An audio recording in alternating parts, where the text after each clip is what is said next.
Apa kabar kerjaan kamu minggu ini? Masih numpuk atau udah mulai kamu cicil sedikit demi sedikit? Atau malah kamu gak kerjain sama sekali karena kamu males? Kalau kamu adalah orang yang suka ngerjain kerjaan kamu mepet banget pas deadline udah di depan mata, pasti kamu udah gak asing lagi sama yang namanya prokrastinasi atau menunda-nunda. Padahal prokrastinasi ini adalah hal yang buruk dan kita tahu kalau misalnya ini tuh gak baik. Tapi masih sering aja kita lakuin dan susah banget untuk menghilangkan kebiasaan ini. Selain itu, kebiasaan ini tuh kadang suka bikin kita ngerasa bersalah. Pas tugas yang kita kerjain, itu hasilnya tuh gak maksimal. Karena selalu nunda dan kerjain pas udah mau deadline. Jadinya pasti gak maksimal kan? Nah terus gimana dong? Ayo kita bahas gimana caranya kita bisa stop kebiasaan untuk menunda-nunda ini supaya kita bisa lebih produktif. Dan kalau misalnya kamu adalah orang yang suka nunda-nunda pekerjaan kamu, tonton video ini sampai habis karena pasti kamu gak akan nyesel. Sebelum lanjut, bagi kamu yang baru pertama kali mampir ke channel ini, hai, nama aku Rama dan aku sering banget berbagi perjalananku untuk kerja lebih efektif dan bisa mencapai work-life balance.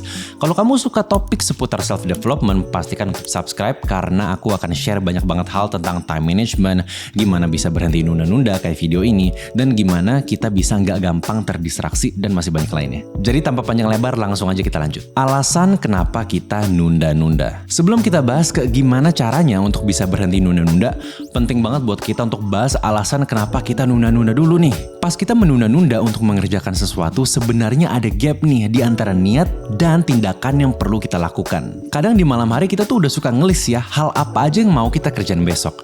Namun pas besok udah datang, kita malah lebih memilih untuk nunda-nunda aja. Ini semua bisa terjadi karena kita tergoda untuk ngelakuin hal yang lebih menyenangkan daripada kerjaan yang kita udah list down kemarin malam itu. Contohnya, kita udah tahu nih kalau misalnya hari ini kita tuh harus kerjain laporan. Tapi lebih enak buat nonton sama Netflixan kan? Makanya kita lebih milih dan lebih suka untuk Netflixan. Simpelnya, kita tuh sadar loh sebenarnya kalau misalnya kita tuh lebih memilih untuk nunda-nunda kerjaan kita. Dan bahkan kita tuh tahu kalau misalnya nunda-nunda itu tuh nggak baik. Tapi balik lagi, masih tetap aja kita lakuin. Selain itu, prokrastinasi itu tuh berasal dari bahasa Latin yang terbagi dalam dua suku kata, yaitu pro dan crastinus. Kata pro memiliki arti forward atau maju, dan kata crastinus memiliki arti hari esok. Jadi prokrastinasi dalam bahasa Latin itu tuh memiliki arti lakukan besok. Bro, gimana deadline kerjaan yang aku kasih kemarin? Ini lagi dikerjain, sabarlah, besok pasti kelar kok. Dari kemarin ngomongnya besok-besok mulu. Ya sabarlah, kalau misalnya bisa besok, kenapa harus sekarang?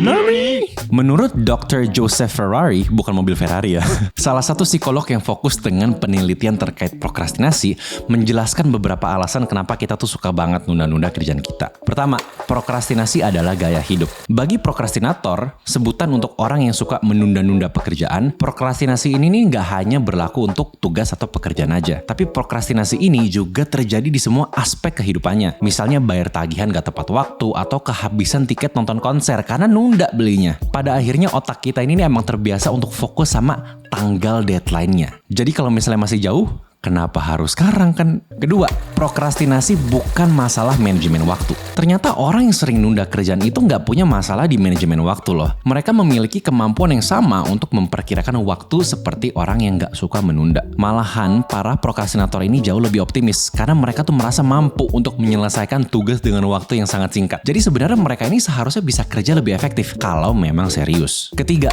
prokrastinasi itu bukan sifat bawaan dari lahir. Sebagian orang ngerasa kalau prokrastinasi ini mungkin bawaan dari lahir. Mereka pikir kalau misalnya perilaku ini itu tuh udah mendarah daging sejak mereka masih kecil. Tapi ternyata prokrastinasi ini bukan sifat bawaan loh. Terus kenapa sih sejak kecil kita tuh udah suka banget untuk nunda-nunda kerjaan atau tugas kita? Kebiasaan buruk ini tuh bisa terbangun karena dulu ketika kita kecil secara sengaja atau nggak sengaja, sebagai ilustrasi mungkin pas zaman masih sekolah, kita tuh pernah dikasih tugas yang disuruh kumpulinnya minggu depan.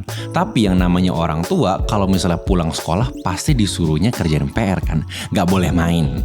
Ngumpulinnya masih minggu depan, tapi disuruh kelarinya hari ini gitu kan. Karena kita ngerasa jadwal kumpulnya masih lama, terus mungkin kita dari kemarin udah pengen main game gitu ya, tapi nggak dikasih, malah disuruh kerjain PR terus, kita jadinya kepikiran untuk rebel. Jadinya kita akhirnya rewel, kesel, nangis-nangis, uring-uringan, sampai akhirnya dikasih main game. PR-nya apa kabar? kita kerjain nanti. Inilah pertemuan pertama kita dengan procrastination atau prokrastinasi. Setelah akhirnya kita main game dulu dan kerjain PR-nya nanti, kita sadar bahwa kalau kita kerjain PR-nya nanti juga masih keburu kok buat dikelarin dan dikumpul. Dari sini kita jadi nyaman dengan fakta ini. Kalau bisa ntar, kenapa harus sekarang kan? Aktivitas yang ngebosenin atau kurang menyenangkan kayak PR kerjainnya nanti aja.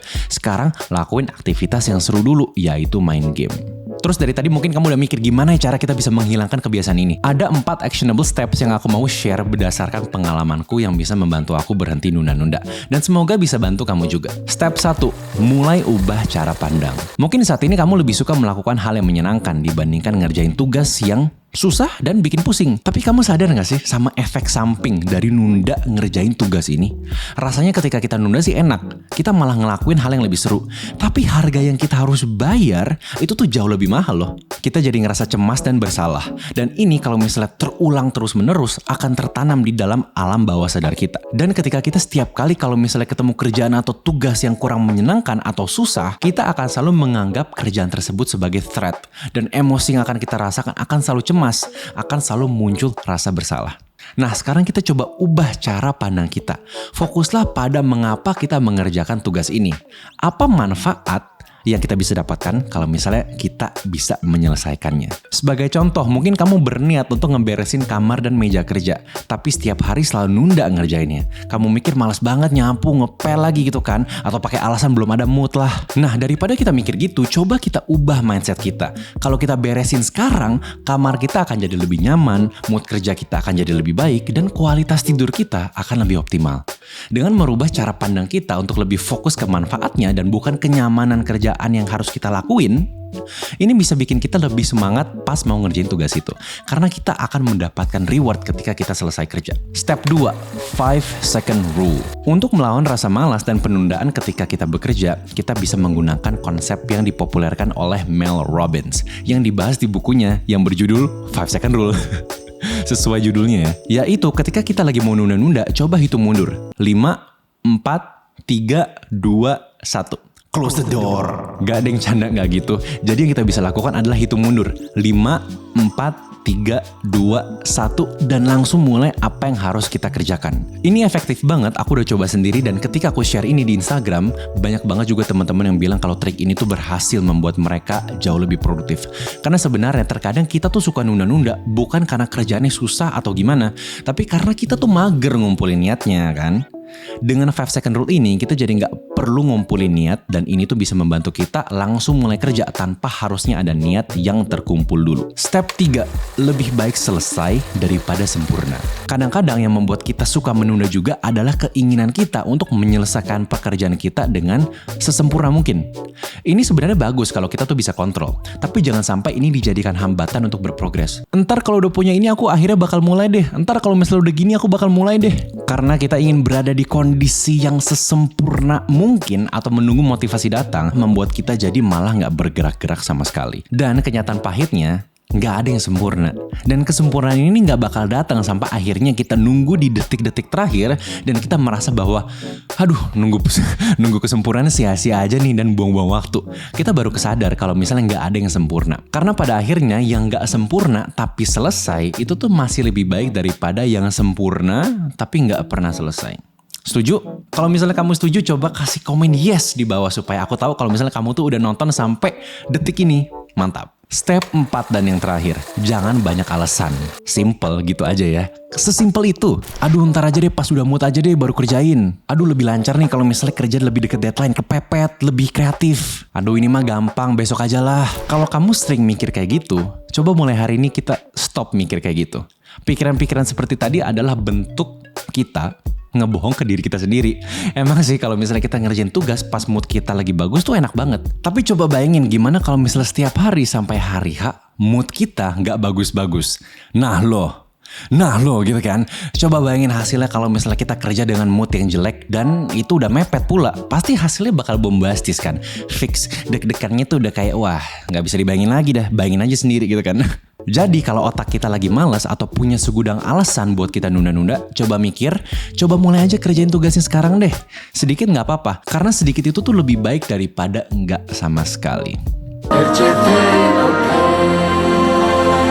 Nah, jadi di antara poin-poin barusan yang mana yang paling menarik buat kamu dan yang akan kamu coba kasih tahu di komen. Dan jangan lupa untuk subscribe channel ini kalau misalnya kamu belum, like video ini juga kalau misalnya bermanfaat, komentar juga pendapat kamu dan share ke teman-teman kamu supaya lebih banyak yang bisa tahu tentang ini. Udah itu aja untuk video ini, semoga bermanfaat dan sampai jumpa di video selanjutnya. Stay productive.